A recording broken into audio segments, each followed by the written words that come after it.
bismillaahi raxmaani raxiim soo dhowaada daawadayaal saaxiibayaal meel kastoo aad joogtaan kusoo dhowaada qeybta labaad ee barnaamijyadeena falanqaynta caalamka waa oktoobar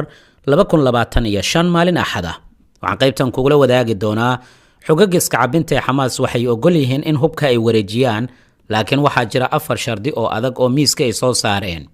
Israa'iil waxay maxkamad gooni ah ay u diyaarsatay xubnaha ay ku eedeynayaan inay qayb ka yihiin weerarkii 7 Oktoobar. maxkamadaasi iyo siday u shaqaynayso iyo asaaskeeda oo hadda la doonayo in laga shaqeeyo arrinta yaab kale inta dagaalka uu socday kaliya reer Gaza gantaalada Israa'iil laguma garaacin ee waxa barbar socdo qorshe qashinka xitaa Israa'iil ay ku geynayeen qayb Gaza kamid ah. warbixinada daah laga qaaday arrintaasi ku saabsan wararkii ugu dambeeyay Yemen iyo sidoo kale 5 qodob oo dawladda Masar miiska ay soo saartay si xalka dagaalka ee magaalada Gaza loo gaaro. maxamuud cabbaas oo soo hadlay iyo qodobo kale ayaan kula wadaagi doonaa. soo dhowaada saaca macluumaadka ku saabsan in wakiilo ka socda xogaga iskacabinta xamaas loo ogolaaday inay gudaha rafax ay tagaan gaar ahaan aaga jaallaha maxriqinta jaallaha loo yaqaano halkaas oo ciidamada Israa'iil ay ku sugan yihiin si ay kaga baadigoobaan meydadka maxaabiista ka maqan.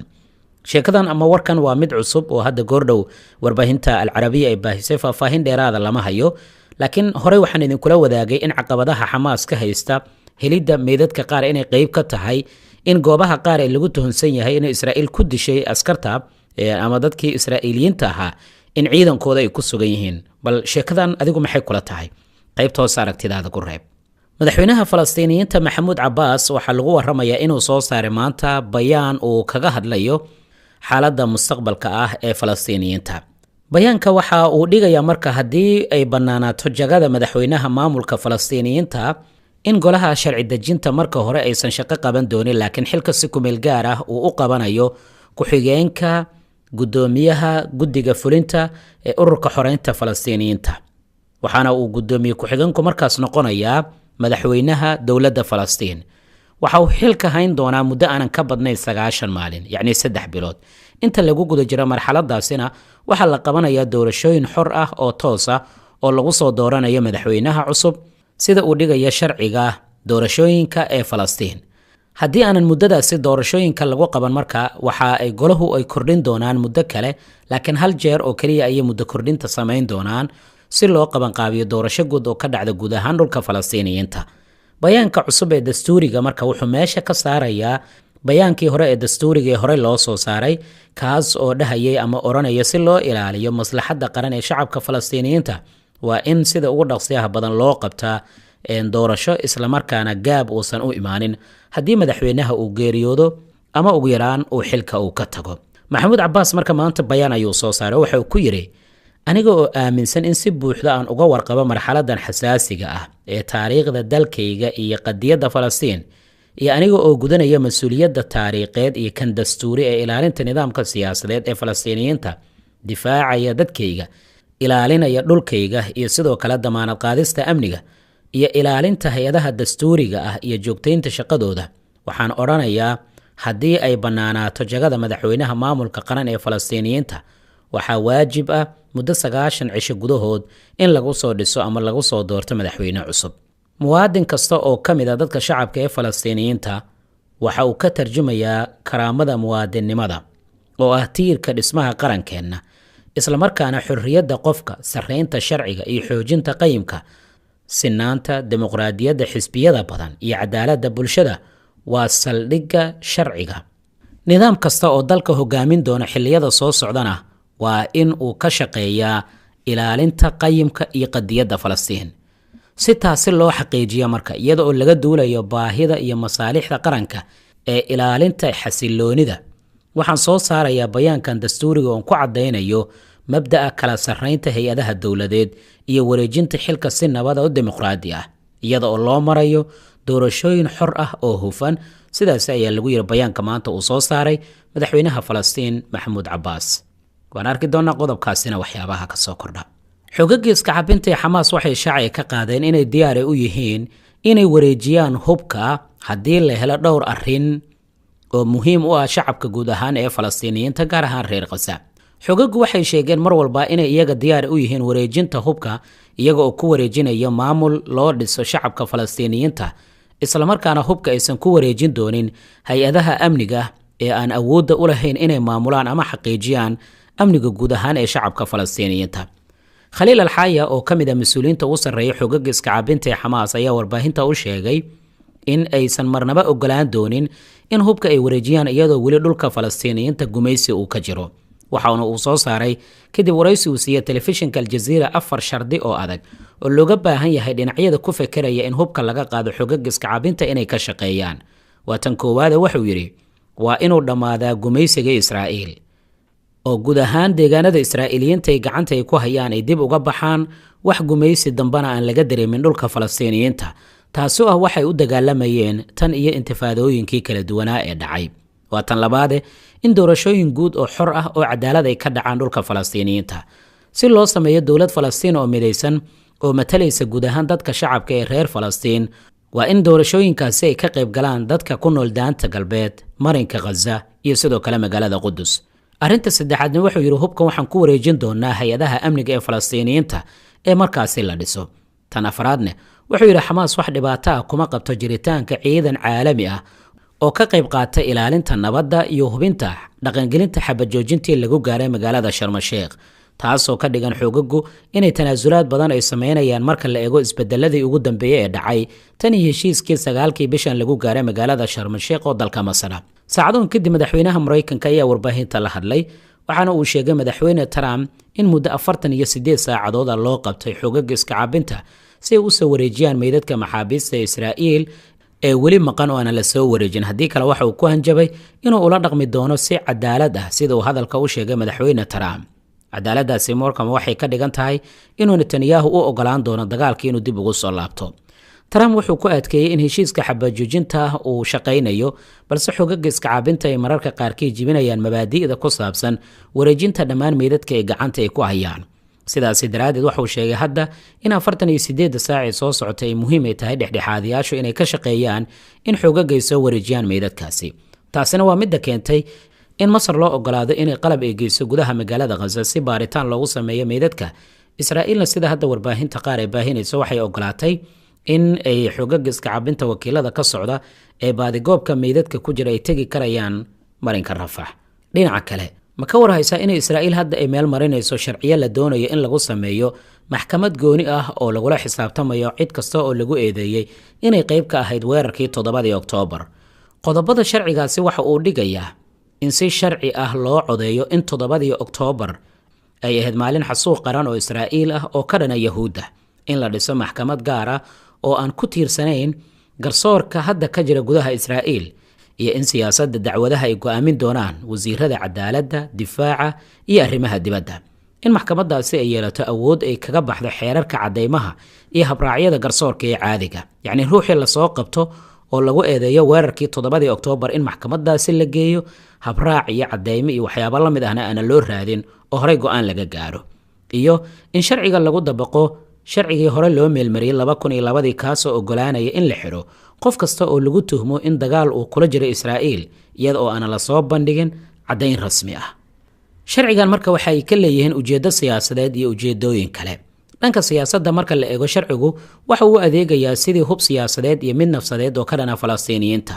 waxa lagu saleeyay in Falastiiniyiinta loo sawiro inay yihiin sidii Naaziyiinta cusub oo kale si loo sharciyeeyo ciqaab adag iyo xitaa dilka iyaga ka dhanka. sidaas ayay Israa'iil waxay doonaysaa inay u bedesho xasuuqa ka soconaya gudaha magaalada Gaza oo ay ku dhinteen 10,000 oo rayda sheeka ah in Yahuudda dhibanayaal ay yihiin. maxkamadana waxay u egtahay sida Argosy oo kale. waxaa la sheegay maxkamaddu inay yeelan doonto ilaa 15 garsoore. waxay awood u yeelan doontaa inay xukunto eedeysanayaasha iyadoo aan la raacin shuruucda cadeymaha. dacwaduhu waxay noqon doonaan kuwa warbaahinta lala wadaago si sheekada looga dhigo in Israa'iil ay la kulanto xasuuq adag oo ka dhana Yahuudda. maxaabiista reer Gaza kuwaasoo kumanaan ah laguna qabtay weerarkii 7 Oktoobar ayaa lagu tilmaamayaa inay noqon karayaan bartilmaameedka koowaad. dad badan oo ka mid ah ayaa la qariyay si qasab ah iyada oo aan loo haynin wax dacwad ah, waxaana lagu xiray xabsiyada ku yaala gudaha Israa'iil. oo Israa'iil hadda marka waxay doonaysaa dadkaasi in maxkamadan la soo saaro. ugu dambeyntii wargeyska Heritage wuxuu soo bandhigay macluumaadka ku saabsan in Israa'iil intii dagaalka uu socday dhowr tan oo qashin ah ay geysay gudaha magaalada Gaza maadaama meelo badan oo ciidankooda ay ku sugnaayeen burbur xoogan oo ka muuqdo qashinkaas oo la sheegay in dhismayaasha iyo xaraadiga iyo waxyaabaha kale ay ahaayeen oo laga soo daadgureynayay dhismayaasha ee ku yaala hareeraha magaalada Gaza oo Israa'iiliyiinta ay deegaameynta ay ku sameeyeen waxa la arkay gawaari aad u tiro badan sida la sheegay oo masaafo u dhaxaysa 200 ilaa 300 oo mitir xeendhaab gaaraya geeyay qashinkii ugu badnaa iyagoo ka soo gudbaya isgoyska ama deegaanka Kisifum lagu magacaabo kana mid ah deegaanada ku hareeraysan magaalada Gaza oo Israa'iiliyiinta xoog ay ku haystaan waxyaabaha ka soo kordhawan kula wadaagi doona insha Allah Yemen haddii aan eegno wasiirka arrimaha gudaha ee dawladda Yemen General Ibrahim Haydan ayaa warbaahinta la hadlay waxa uu sheegay ciidamada dawladda Yemen inay xireen xubno ka tirsan Hezbollah kuwaas oo Syria iyo Iran u dhashay laguna eedeeyay inay waxyaabaha maanka dooriye ay kala gudbinayeen qaarkoodna waxa lagu eedeeyay inay taageerayeen Xuutiyiinta dalka Yemen Netanyahu haddii aan eegnana waxa lagu waramayaa inuu ka fikirayo cidda uu ogolaanaya in ciidan nabad ilaalin ay u soo dirto gudaha magaalada Gaza wixii ka dambeeyay markii madaxweyne Trump uu si cad u sheegay in ciidamada Netanyahu uu ogol yahay kaliya la geyn doono gudaha magaalada Gaza markan aan eegno 5 qodob oo ay dawladda Masar ay soo bandhigtay si xal looga gaaro dagaalka magaalada Gaza aan soo dhaweeyo Ustaad Khalid Macallim Maxamuud oo warbixintan ka diyaariyay Israa'iil iyo Masaarida waxa la leeyahay waxay ka wada hadleen maalin dhaweyto markii uu tagay madaxa mukhaabaraadka ee wadankaasi ee Masar dhinacaasi Israa'iil gaar ahaan Tel Aviv isagoo halkaasi kula kulmay ra'iisul wasaaraha Israa'iil waxyaabaha sida aadka looga wada hadlay waxa kamid ahayd waxa loo yaqaano maalinta labaad waxay ka wadaan micnaheeda marka hadda uu dhamaado wajiga koobaad ee ah in la sii daayo dhammaan maxaabiista ka bacdina dadka meydadka ee Israa'iiliyiinta la haysto oo hadda baaritaankooda u socda la sii daayo maxaa xigi kara Israa'iil wali waxa ay baadigoobaysaa meydadka maqan haddana waxa la leeyahay waxa galay gudaha aalada culus oo ay leeyihiin Masaarida qaar ka mid ah ciidamada mukhaabaraadka ee Masarna gudaha ay u galeen magaalada Gaza waxaana la bilaabay ayaa la leeyahay in meydadka qaar goobihii lagu aasay oo Hamas ay farta ku fiiqday dabcan oo ay sheegtay in goobahani ku aasan yihiin in laga soo bixiyo maalinimadii shalay ahayd ugu yaraan 2 qof oo meyd ah oo Israa'iiliyiin ah ayaa dhinaca Israa'iil loo gudbiyay haddana waxay u egtahay tirada dhiman inay marka ka dambaysa aad u sii yaraanayso oo 10 hadda ay ka yartahay 8 ilaa 9 meelahaas oo kale inta ay noqon karaan iyada oo xalay mar uu hadlay madaxweynaha wadankaasi Mareykanka Donald Trump uu sheegay in looga baahan yahay Hamas 48 saac soo socota inay shaqo weyn qabato taasoo ay ka dhigan tahay in qaar ka mid ah meydadka ay dhiibto madaxweyne Trump waxa uu sheegay Hamas inay gacanta ku hayso qaar meydadkaasi ka mid ah sababta ay dib ugu dhiganaysana uusan aqoonin sida daraadeed loo baahan yahay uu leeyahay in meydadkaasi ay gacanta ku hayso ay dhiibto Hamas ilaa hadda waxa ay sheegtay inaysan jirin wax meydada oo gacanta ay ku hayso hadalka madaxweyne Trump ee ah in ay jiraan meydad Hamasiyiinta gacanta ku hayaan meel uu ka keenay ilaa hadda lama yaqaano laakiin waa ninka aad taqaanaan oo mararka qaar waxyaabo aan jirin oo mala awaala banaanka iska soo dhiga amaba iskaga hadaaqee xalay mar hadda waxa uu sheegay inuu ogsoon yahay ama uu dareensan yahay in qaar ka mid ah meydadka Israa'iiliyiinta ay Hamas gacanta ku hayso sababta ay u haysatay inuu aysan aqoonin hadalkiisa waxa ka muuqday